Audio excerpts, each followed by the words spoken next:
هو الرحمن الرحيم الملك القدوس السلام المؤمن المهيمن العزيز الجبار المتكبر الخالق البارئ المصور الغفار القهار الوهاب الرزاق الفتاح العليم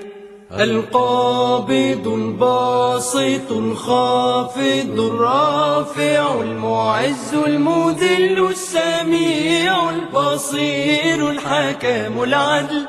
اللطيف الخبير الحليم العظيم الغفور الشكور العلي الكبير الحفيظ المقيت الحسيب الجليل الكريم الرقيب المجيب